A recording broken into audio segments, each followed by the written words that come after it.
It was just a portrait of a mother and her daughters, but look more closely at their hands. Dr. James Mitchell had spent 15 years studying photographic archives at the New York Historical Society, but he had never seen anything quite like this. The portrait arrived in a donation box from an estate sale in Brooklyn, dozens of glass plate negatives wrapped in yellowed newspaper from 1923. Most showed typical late 19th century scenes: stern-faced merchants, wedding parties, children in Sunday clothes, but one image stopped him cold. 3 women stared back through time. A mother, perhaps 40 years old, sat centered in an ornate wooden chair. Her daughters, who appeared to be in their late teens or early 20s, stood on either side. All 3 were African American, dressed in their finest clothes. High-collared dresses with intricate lacework, their hair styled with obvious care. The formal studio backdrop showed a painted garden scene, common for the era. What struck James wasn't the composition or the subject's dignified expressions. It was their hands. The mother's hands rested in her lap, fingers interlaced in an unusual pattern. Her right thumb crossed over her left, with her index and middle fingers extended while the others curled inward. The daughters each placed one hand on their mother's shoulders, their fingers arranged in similar, deliberate configurations. James had examined thousands of Victorian-era portraits. Subjects typically kept their hands still, folded naturally, or resting on props. Photographers of that period demanded absolute stillness during the long exposure time. Every detail was intentional. These hand positions looked too specific, too purposeful to be coincidental. He lifted the magnifying glass, studying the negative more carefully. In the bottom right corner, barely visible, someone had etched tiny numbers into the glass. NY 1892-247. James couldn't shake the image from his mind.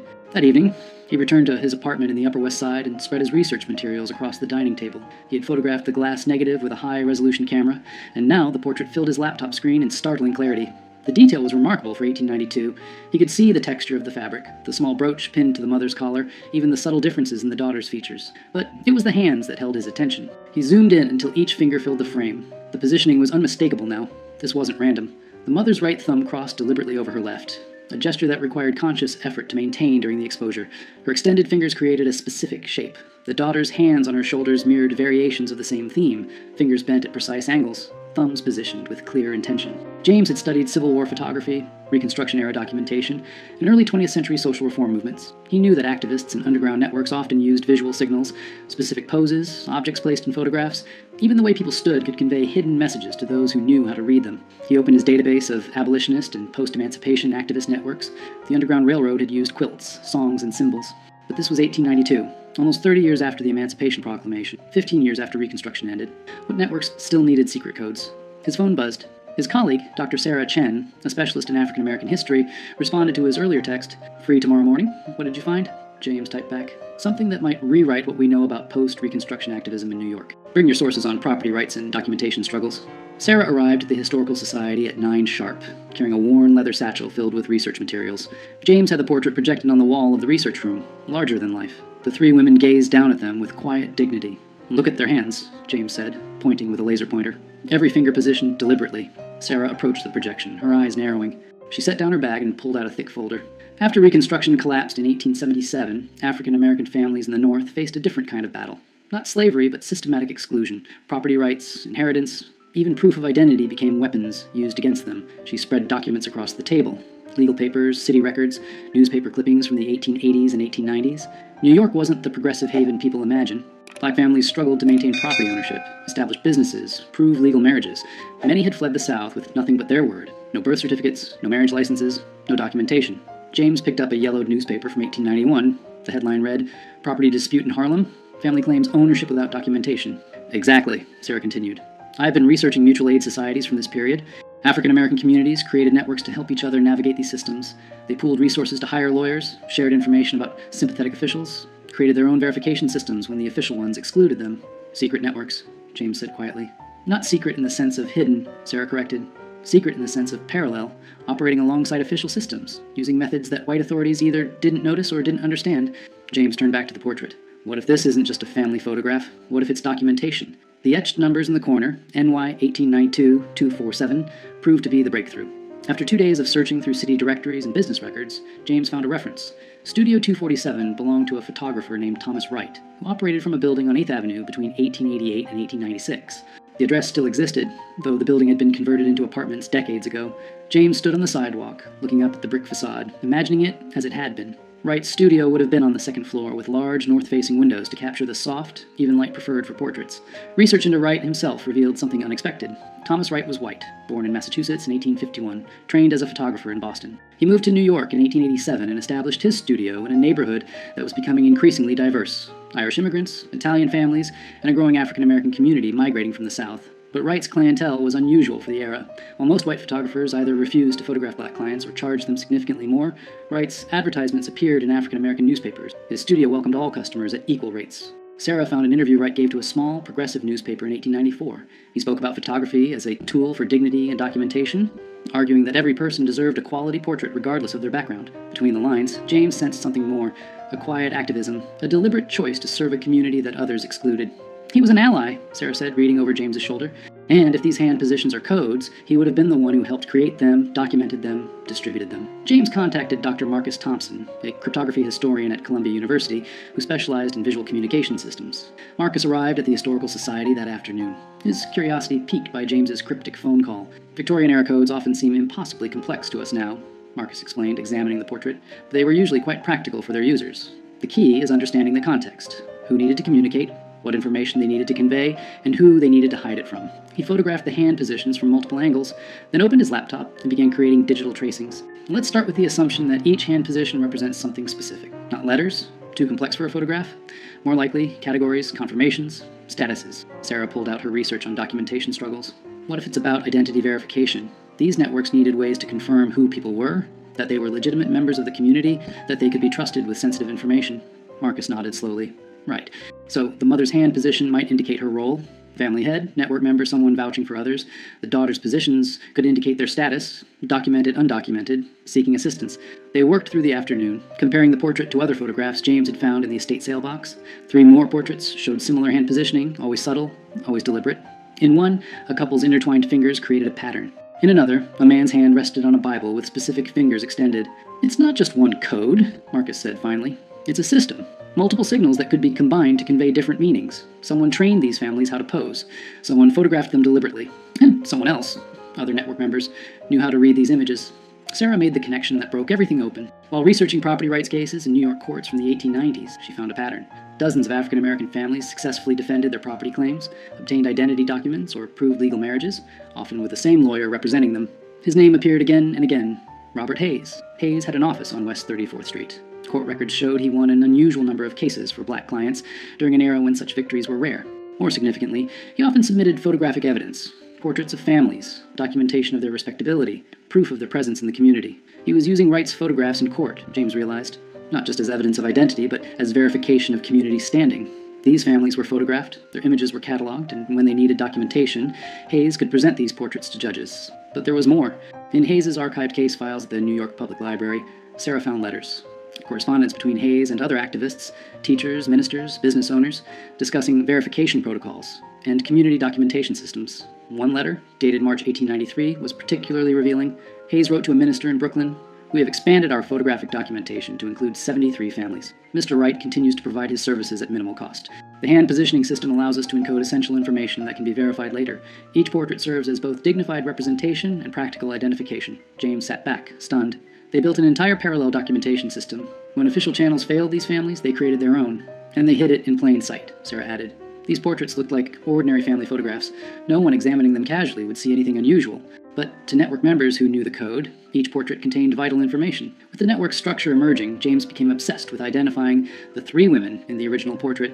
The estate sale had come from a brownstone in Bedford-Stuyvesant, Brooklyn, a neighborhood with deep African-American roots.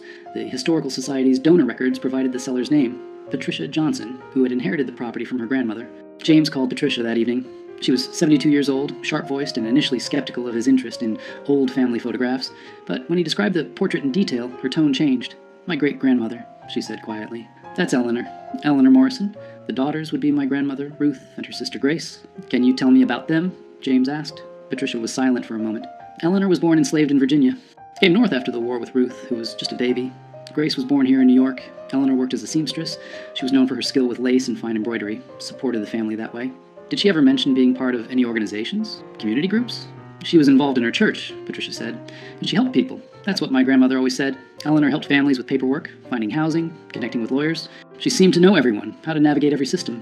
James's pulse quickened. Patricia, I think your great-grandmother was part of something significant. A network that helped African-American families document their identities and protect their rights after Reconstruction. Patricia was quiet again. When she spoke, her voice was thick with emotion. I always knew she was special, but we lost so much history. After she died in 1919, the family scattered. My grandmother rarely talked about those early years. With Patricia's permission, James and Sarah began tracing Eleanor Morrison's connections. Church records from Bethel AME Church in Brooklyn showed Eleanor as a member from 1879 until her death. She served on the Ladies' Aid Society, which officially provided charity to needy families, but the meeting minutes revealed something more structured. The society kept careful records of families they assisted, names, ages, circumstances, needs, but certain entries included notations that made no sense in context, numbers and letter codes that seemed arbitrary. Until Sarah realized they corresponded to Thomas Wright's numbering system. They were cross-referencing, she explained to James. The Church Society identified families who needed documentation. Wright photographed them with the appropriate hand codes. Hayes used the photographs in legal proceedings. And the church records kept track of everything, hidden in plain sight within charity work documentation. James found more photographs in Wright's archive. The Historical Society had acquired his entire collection in 1923, after his death, but no one had properly cataloged it. Dozens of portraits showed the hand positioning system. Families photographed between 1890 and 1896. Each image carefully numbered, each one documenting people who had been systematically excluded from official records. They identified other network members. A teacher named Samuel Brooks, who helped families obtain school records for their children. A clerk in the city property office named Mary Chen, who processed deeds and made sure paperwork was properly filed. A minister named Reverend James Washington, who performed marriages and provided certificates when official channels refused. Each person had taken quiet risks, used their position to help, operated within a system designed to exclude the people they served. Together, they had created something powerful, a shadow archive that preserved dignity and protection when official America offered neither. 3 months into their research, James and Sarah organized an exhibition at the Historical Society. They displayed 20 portraits from Wright's collection, each showing the hand positioning system, each accompanied by the story they had uncovered about the family photographed. Patricia Johnson attended, seeing her great-grandmother's portrait properly honored for the first time. She brought her daughter and granddaughter, 4 generations of Eleanor Morrison's descendants standing before the image that had started everything. But the exhibition's most powerful moment came when other descendants arrived. James and Sarah had located families connected to 12 of the photographed individuals. Each had pieces of the story, fragments of oral history, old letters, faded documents that suddenly made sense within the network's context. An elderly man named Thomas Hayes stood before a portrait of his great-grandfather, the lawyer Robert Hayes, photographed with his hands positioned in the same deliberate code. I always heard he helped people, Thomas said quietly, but I never knew the extent. Never knew he was part of something this organized. A woman named Grace Brooks examined a portrait of Samuel Brooks, the teacher. My family said he was arrested once, in 1895, for helping a family obtain false documents, but the charges were dropped. Looking at this now, I don't think the documents were false. I think he was helping people get the documentation they deserved, but were denied.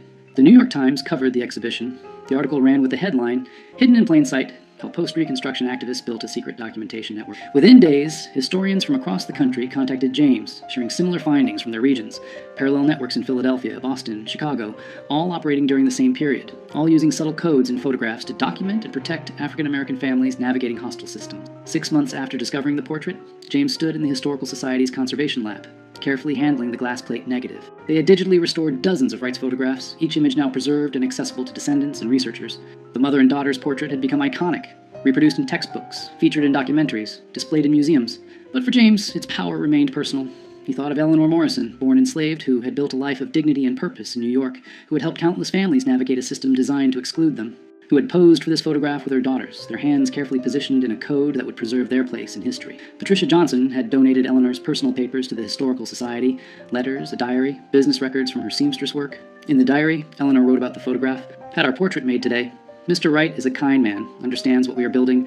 The girls were nervous, but I told them this picture will matter. Someday, people will see what we did here." She had been right. The photograph had mattered. It had preserved not just their images, but evidence of their resistance, their ingenuity, their refusal to be erased. Sarah had traced 63 families through the network, documenting how they had obtained property deeds, legal marriages, business licenses, and school records, fundamental rights that should have been automatic but required elaborate workarounds to achieve. The network had operated from approximately 1888 to 1897, helping hundreds of families before gradually dissolving as some activists died, others moved, and new systems emerged. Thomas Wright had died in 1923, his contribution largely forgotten. Robert Hayes had continued practicing law until 1910. Eleanor Morrison had lived to see her daughters married and established, her work continued by others. The network hadn't solved systemic injustice, but it had provided practical help to people who needed it desperately. James met regularly with descendants now, collecting oral histories, connecting families who shared this hidden heritage. The portrait had become more than historical evidence. It was a bridge between generations, proof that their ancestors had been resourceful, connected, and determined to create justice when official America denied it.